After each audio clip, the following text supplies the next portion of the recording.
اسی طریقے سے ایک انسان گناہ کرتا ہو، برائی کرتا ہو اور اللہ کی نافرمانی کرتا ہے، گویا کہ وہ اپنے آپ پر ظلم کرتا ہے، برائی کر رہا ہے، بے حیائی کر رہا ہے، ظلم کر رہا ہے۔ تو گویا کہ ہر گناہ اپنے اندر ایک ظلم ہے، اور انسان ان تمام کی تمام چیزوں کی جانب، ان گناہوں کی جانب، ان برائیوں کی جانب بڑھتا نظر آتا ہے اور آگے آگے آتا نظر آتا ہے، اور انسان اسے گناہ تصور بھی نہیں کرتا۔ میں آپ کو بتانا چاہوں گا، مگر جب کوئی انسان اللہ کی بارگاہ میں توبہ کر لے، جب کوئی انسان کسی جرم سے اللہ کی بارگاہ میں معافی مانگ لے، اگر کوئی خطا ہو گئی ہے، زیادتی ہو گئی ہے، ظلم ہو گیا ہے، زیادتی ہو گئی ہے، اللہ کی بارگاہ میں سچی توبہ کر لے، یاد رکھ لیجئے اگر اس طریقے سے کرتا ہے تو میرا کریم اسے معاف بھی فرما دیتا ہے، اور اس کے صدقے بہت سارے کام بنتے نظر آ جایا کرتے ہیں۔ مگر یاد رکھیں، اگر کوئی ظلم اور زیادتی پر ڈٹا رہا، اس پر قائم رہا اور وہی کام کرتا رہا، تو یاد رکھ لیجئے اس کا انجام بھی بڑا بھیانک ہوگا، دنیا کے اندر بھی اور دنیا سے جانے کے بعد بھی۔ اس لیے آج ہماری ذمہ داری یہ ہے کہ آقا دو جہاں صلی اللہ علیہ وسلم نے ارشاد فرمایا، اس مفہوم کو آپ یاد رکھیں۔ پیارے آقا علیہ السلام نے ارشاد فرمایا کہ تم لوگوں کی مدد کرو، ظالم ہو یا مظلوم۔ مفہوم حدیث عرض کر رہا ہوں، صحابہ نے عرض کیا کہ مظلوم کی مدد تو ہم کریں گے، مگر ظالم کی مدد وہ کس طریقے سے کی جائے؟ آقا علیہ السلام نے جو فرمایا تھا، جس کا مفہوم ہے کہ اسے ظلم سے روکنا، یہ گویا کہ ظالم کی مدد کرنا ہے۔ آج اگر ہم معاشرے کے اندر دیکھیں، ہمارے پاس بہت سارے ایسے لوگ مل جائیں گے، ہمارے علاقے میں بہت سارے ایسے لوگ مل جائیں گے، گالی دیتے ہیں، چرس پیتے ہیں، برائیاں کرتے ہیں، بے حیائیاں کرتے ہیں، گناہ والے کام کرتے ہیں، نمازوں کو ترک کرتے ہیں۔ ایسے بہت سارے بچے مل جائیں گے جو اپنے بڑوں کا ادب نہیں کرتے، ایسے بہت سارے افراد مل جائیں گے جو ماں باپ کی نافرمانی کرتے ہیں۔ کیا کبھی ہم نے ان کو روکنے کی کوشش کی؟ اے بھائی تو یہ کیا کر رہا ہے؟ نماز کا وقت ہو گیا، نماز نہیں پڑھتا ہے، مسجد بازو میں ہے، کیا ہم نے کبھی روکنے کی کوشش کی؟ کبھی کسی کو دیکھا وہ اپنے ماں باپ کے سامنے زبان درازی کر رہا ہے، کیا کبھی روکنے کی کوشش کی؟ تو ایسا کیوں کر رہا ہے؟ کیوں اپنے بڑوں کے ساتھ بدتمیزی کر رہا ہے؟ ماں باپ کا خیال کیوں نہیں رکھتا؟ کیا کبھی ہم نے روکنے کی کوشش کی ہے؟ یاد رکھ لیجئے ہم اس طرف آگے بڑھتے نظر نہیں آتے۔ حالانکہ فرمایا ظالم کی مدد کرو، اور وہ اس انداز سے مدد کرنا ہے اسے ظلم سے روکا جائے، اسے اس گناہ سے روکا جائے، اسے اس جرم سے روکا جائے۔ اب کوئی بھی انسان کس طریقے سے اگر وہ چاہے جیسی اس کی طاقت، اس طاقت کے اعتبار سے روکنے کی کوشش کرے۔ آج ہمارے معاشرے کے اندر جو گناہ بڑھ رہا ہے، جو برائیاں بڑھ رہی ہے، یہ بڑھنے کی وجہ جو ہے وہ یہ ہے کہ ہم نے صرف اور صرف یہ سمجھا اگر میں نماز پڑھ لوں یہ میرے لیے کافی ہے، میں اللہ اللہ کر لوں یہ میرے لیے کافی ہے، اگر میں مسجد میں چلا جاؤں تو میرا مسجد میں جا کر عبادت کرنا یہ میرے لیے کافی ہو جائے گا، مجھے دوسروں کو نیکیوں کی طرف مائل کرنے کی کیا ضرورت ہے، دوسروں کو برائی سے روکنے کی کیا ضرورت ہے۔ اے میرے آقا علیہ السلام کی پیروانوں، یہ ہماری کم خیالی ہے اور یہ ہماری غلط سوچ ہے کہ ہم یہ سوچتے ہیں ہمیں تو جواب دینا ہے، دوسرے کسے کیا سروکار۔ ہمارا پڑوسی کبھی برائی کرتا ہے، کبھی ہم روکنے کی کوشش نہیں کرتے ہیں، کبھی اسے سمجھانے کی کوشش نہیں کرتے ہیں۔ اے میرے آقا علیہ السلام کی پیروانوں، مگر یاد رکھو اگر ہم نے کبھی ان کو نہ روکا تو یاد رکھنا قیامت کے دن ہماری پکڑ ہو جائے گی۔ اس لیے میں آپ تمام حضرات سے گزارش کرنا چاہوں گا، کبھی بھی کسی کو ظلم کرتا دیکھے یعنی برائی کے اندر دیکھے، یاد رکھے اسے منع کرنے کی کوشش کرے، اسے اس جگہ سے باز رکھنے کی کوشش کرتا رہے۔ اور وہ انسان بلکہ ہر شخص کی ذمہ داری ہے کہ اللہ کی بارگاہ میں اپنے کیے پر معافی مانگے، توبہ کرے، اللہ کی بارگاہ میں استغفار کرے، اللہ کی بارگاہ میں گزشتہ کیے ہوئے خطاؤں سے معافی مانگے۔ پتہ ہے آپ کو جب ایک انسان گناہوں سے معافی مانگتا ہے، اللہ کی بارگاہ میں توبہ کر لیتا ہے، تو اللہ تبارک و تعالیٰ اس کے جرم کو معاف کر دیتا ہے، اور اللہ تبارک و تعالیٰ وہ مقام عطا فرماتا ہے جس پر اس کا وہم و گمان تک نہیں جاتا۔ آج ہم میں کا ہر شخص گنہگار ہے، اگر ہم دیکھیں گناہ کرتے ہیں، ہم بہت نافرمانیاں کرتے ہیں، مگر ہماری ذمہ داری کیا ہے کہ ہم گناہ کرتے ہیں تو اللہ کی بارگاہ میں آج سچی توبہ کر لے، اللہ کی بارگاہ میں معافی مانگ لے۔ کیا آپ کو نہیں معلوم؟ اگر نہیں معلوم تو سوشل میڈیا کے اندر آپ دیکھیں، ترقی کے حالات کو اگر آپ دیکھیں، زلزلے نے ایسی تباہی مچا رکھی ہے کہ اللہ اکبر، ہزاروں کی تعداد کے اندر لوگ جو ہے موت کی آغوش میں سوتے نظر آئے ہیں، بڑی بڑی عمارتوں والے زمین میں دھستے نظر آئے ہیں، وہ لوگ جنہوں نے اپنی نہ جانے کتنی تیاریاں کر رکھی تھی کہ دنیا میں ہم نے اتنا جینا ہے، یہ ہماری گاڑی ہے، یہ ہمارا گھر ہے، یہ آسائش کے سامان ہے، ساری کے ساری چیزیں موجود تھی، مگر وہ ساری کے ساری چیزیں خاک ہوتی نظر آئی ہے، مٹی ہوتی نظر آئی ہے، وہ انسان ڈھیر ہوتا ہوا نظر آیا۔ کیا یہ ساری چیزیں بھی ہمیں جھنجھوڑ نہیں رہی ہے؟ یاد رکھو، اللہ کی بارگاہ میں توبہ کرو، اللہ کی بارگاہ میں معافی مانگو۔ میں آپ کو بتانا چاہوں گا، مگر جب بندہ ظلم سے توبہ کرتا ہے، جب بندہ گناہ سے توبہ کرتا ہے، تو پھر اس کا مقام کیا ہوتا ہے؟ اس کو بھی آپ غور سے سماعت کر لیں تاکہ آپ کو پتا چل جائے۔ ایک واقعے کی روشنی میں آپ کو بتاؤں تاکہ آپ کو پتا چل جائے۔ حضرت شیخ ابو بکر بن عبداللہ رحمت اللہ تعالی علیہ اس کو بیان کرتے ہیں، ایک اپنے زمانے کے ایک واقعے کو بیان کرتے ہوئے ارشاد فرماتے ہیں، ہمارے علاقے کے اندر ایک قصاب تھا، ایک قریشی جو گوشت وغیرہ بیچا کرتا، اور اس کے قریب میں کنیز رہا کرتی تھی، پڑوس کی جو ہے یہاں پر کام کرنے والی کنیز، وہ اس پر فریفتہ تھا، عاشق تھا، اللہ اکبر۔ وہ یہ سوچتا تھا کہ کبھی مجھے موقع مل جائے میں اس کنیز کو حاصل کر لوں، اللہ اکبر۔ فرماتے ہیں کہ ایک مرتبہ جب اسے پتا چلا کہ وہ کنیز کسی باہر کے دوسرے گاؤں کے اندر جانے والی ہے، اس نے تیاری کر لی اس قصاب نے کہ چلو آج موقع بڑا اچھا ہے، آج میں اس کنیز کو پالوں گا، اور وہ ارادے کے ساتھ میں اس کنیز کے پیچھے لگ گیا۔ جب ایک ایسا موقع آیا، ایک ایسا مقام آیا جب گاؤں کے علاقے اور اس کی سرحد کے باہر وہ پہنچ گیا۔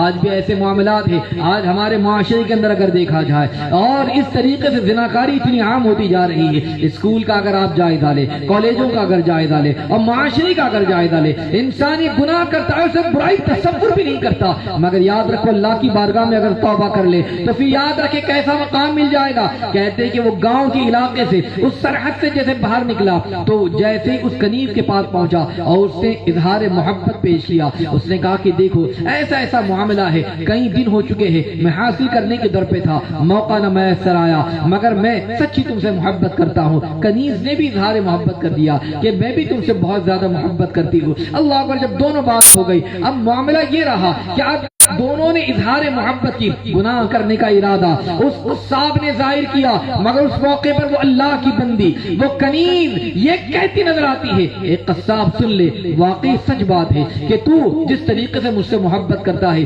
دلی دل میں بھی محبت کرتی ہوں، مگر میں اللہ سے ڈرتی ہوں، میرے دل میں اللہ کا ڈر ہے، میرے دل میں اللہ کا خوف ہے، کوئی دیکھے نہ دیکھے، ہم گاؤں سے باہر آ چکے ہیں مگر میرا رب تو دیکھ رہا ہے، ہم ایسے بیابان علاقے میں ہیں، رب تو دیکھ رہا ہے، اللہ سے ڈرتی ہوں، اللہ کی بارگاہ میں کیا جواب دوں گی؟ اگر میں نے اپنے آپ پر ظلم کر لیا گناہ کر کے تو اللہ کی بارگاہ میں کیا جواب دوں گی؟ اسلام تو جرم کا اور ظلم کا خاتمہ کرنے آیا ہے، ہم اپنے آپ کو مسلمان بھی کہتے ہیں، مگر اللہ کی بارگاہ میں کیسے ہم جائیں گے اگر ہم نے جرم کیا ہے؟ اللہ اکبر۔ وہ بات جب اس کنیز نے بیان کی ہے، وہ قصاب کہتا ہے اس کی بات میرے دل پر چھو گئی، میرے دل پر اثر کر گئی۔ وہ تو کنیز ہے مگر اتنا اللہ کا ڈر، اتنا اللہ کا خوف، اور میں تو آزاد ہوں مگر اس کے باوجود میں ڈرتا نہیں۔ اللہ اکبر۔ دلی دل میں اس نے توبہ کر لی، اللہ کی بارگاہ میں معافی مانگ لی، شرمندہ ہو گیا، اے میرے کریم مجھے معاف کر دے، اے میرے رب مجھے معاف کر دے۔ اور پھر اس نے کہا کہ جب تو اس طریقے سے اللہ سے ڈرتی ہے تو مجھے بھی اللہ سے ڈرنا چاہیے،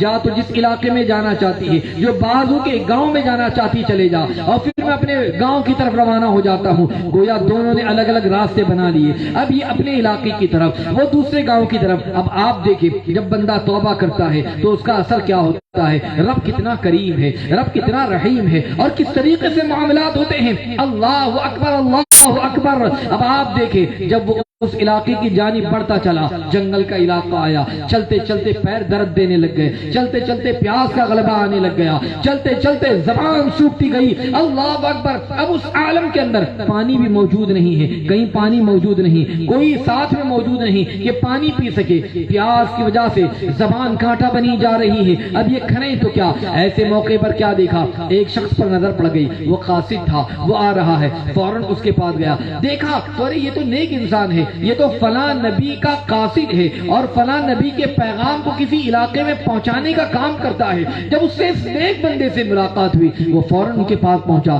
اللہ اکبر، ان سے کہا میں بہت پیاسا ہوں۔ کہا کہ ٹھیک ہے، کام ہم کرتے ہیں، اللہ کی بارگاہ میں دعا کرتے ہیں۔ جب اللہ کی بارگاہ میں دعا کریں گے، اس لیے کہ دھوپ کی شدت ہے، اس لیے کہ سورج بہت زیادہ تپش کر رہا ہے، گرمی کی وجہ سے زیادہ پیاس محسوس ہو رہی ہے، اللہ کی بارگاہ میں ہم دعا کریں گے۔ جب ہم دعا کریں گے تو اللہ تبارک و تعالی آسمان میں ابر کو نازل فرما دے گا، اور جب ابر ہمارے سر پر رہے گا چھاؤں پڑ جائیں گی، ہمارا راستہ بھی طے ہو جائے گا، پیاس کی شدت کچھ کم محسوس ہوگی۔ اس نے کہا میں تو بہت گنہگار ہوں۔ اس نے کہا قصاب نے کہا میں تو سیاہ کار ہوں، میں نے کبھی کوئی نیکی نہیں کی ہے، میں نے اللہ تبارک و تعالیٰ کی کوئی عبادت نہیں کی ہے، تم تو پیغمبر کے قاصد ہو، تم تو نیک ہو، تم تو ایسے کی صحبت میں رہنے والے ہو، تم نے کتنی اچھائیاں کی ہے، میں پاپی انسان، میں گنہگار انسان، بھلا میں کیا دعا کروں اور کس طریقے سے اللہ کی بارگاہ، مجھے تو شرم آتی ہے، مگر ایک کام یہ کرو تم دعا کر لو، میں تمہاری دعا پر آمین کہہ دوں گا۔ اللہ اکبر، یاد رکھو اور سنو اس بات کو تاکہ پتا چل جائے۔ قاصد نے کہا اچھا ٹھیک ہے، کوئی بات نہیں، میں دعا کرتا ہوں، تم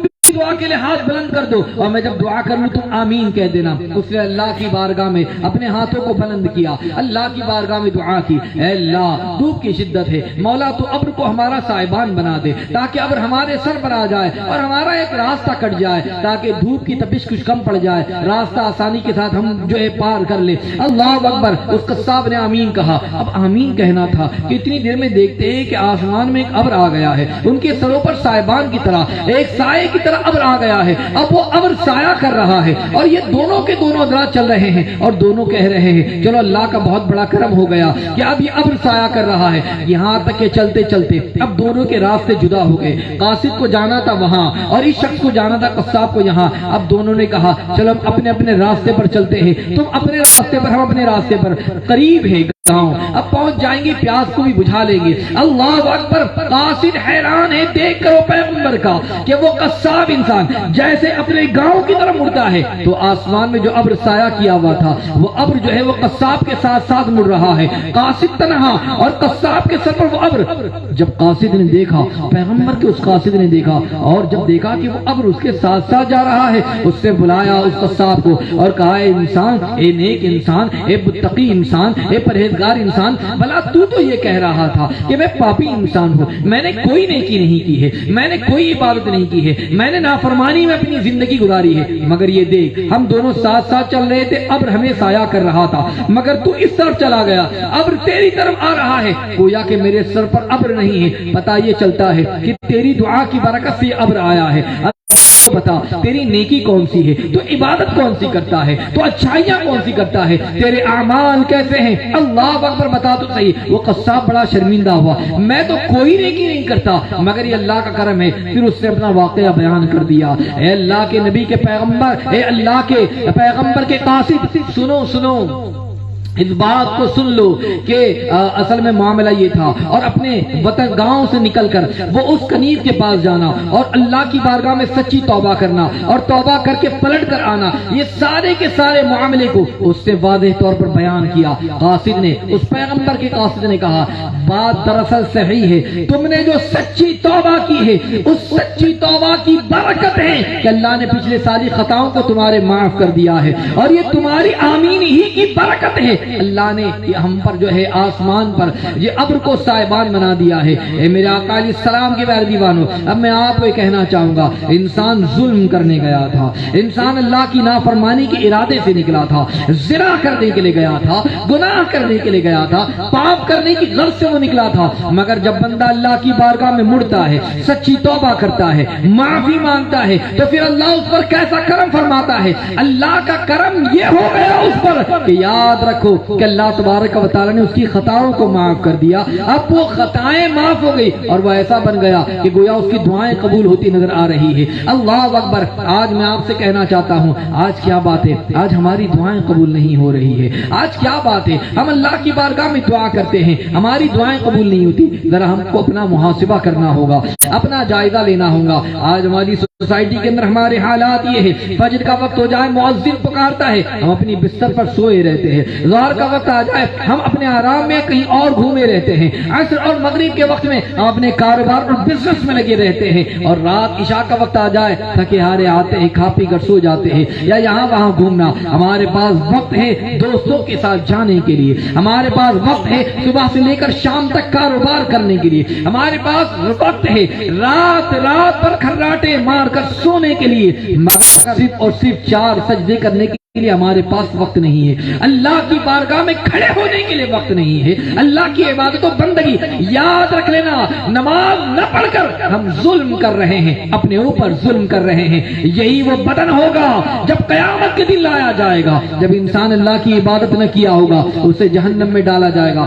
بتاؤ کیا اس آگ کو سہنے کی طاقت ہے اس بدن کے اندر کہ وہ آگ کو سہ سکے؟ ہرگز نہیں، ایسی طاقت تو نہیں ہے۔ آج ہمارے معاشرے کا اگر جائزہ لیا جائے، آج کیفیت اور حالات کیسے ہیں؟ بچے کو دیکھا جائے تو چھوٹا ہے، ابھی سے زبان درازی کرتا نظر آتا ہے، جب کسی قابل بن جاتا ہے، جب کچھ کمانے لگ جاتا ہے، کچھ روپ سے باز روپے پیسے آنے لگ جاتے ہیں، تب تو پھر ماں باپ کی سنتا بھی نہیں ہے اور وہ دھمکیاں دیتا نظر آتا ہے۔ کبھی ماں باپ کو معاذ اللہ گھر سے باہر دھکے مار کر نکالتا نظر آتا ہے۔ یاد رکھو یہ کام کرنا گویا کہ ظلم کرنا ہے، اور یاد رکھنا فرمایا کہ مظلوم کی آہ سے بچو۔ تو مظلوم کی دل سے جو آہ نکلتی ہے وہ باب اجابت تک پہنچتی ہے۔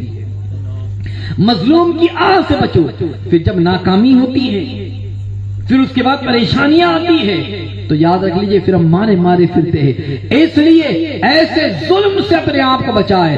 انسان کبھی پڑوسی کا خیال نہیں کرتا، کبھی کسی کا حق مارتا ہے، کبھی کسی کی زمین کو قبضہ کر لیتا ہے، کبھی کسی کے مال کو قبضہ کر لیتا ہے، کبھی کسی کے ساتھ ناانصافی کرتا ہے، کبھی جھوٹ بولتا ہے، کبھی زیادتی کرتا ہے، کبھی گناہ کرتا ہے، برائی کرتا ہے۔ یہ سارے کے سارے کام جو ہے یہ سب کے سب جو ہے برے کام ہے، اور یاد رکھنا انہی کاموں کی وجہ سے انسان اپنے آپ پر ظلم کرتا ہے۔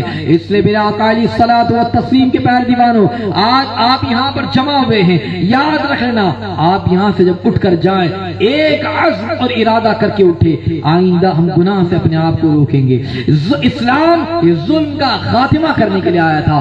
وہ زمانہ تھا جب لوگ اپنی بچیوں کو زندہ درگور کیا کرتے، آقا علیہ الصلوۃ والتسلیم نے یہ بتا دیا کہ بچیاں جو ہے اگر تم اس کی پرورش کر لو، پال پوس کر بڑا کر لو، اسے بیاہ دو، اور اس طریقے سے اگر کرو گے اللہ تمہیں جنت عطا فرمائے گا۔ گویا کہ یہ ظلم کے خاتمے کے لیے اسلام آیا ہے، اور آج وہی کام کر رہے جو زمانے جاہلیت والا ہے۔ وہ طریقہ اور تھا جو زمین میں گاڑا جانے والا تھا، آج کا طریقہ کچھ اور ہے۔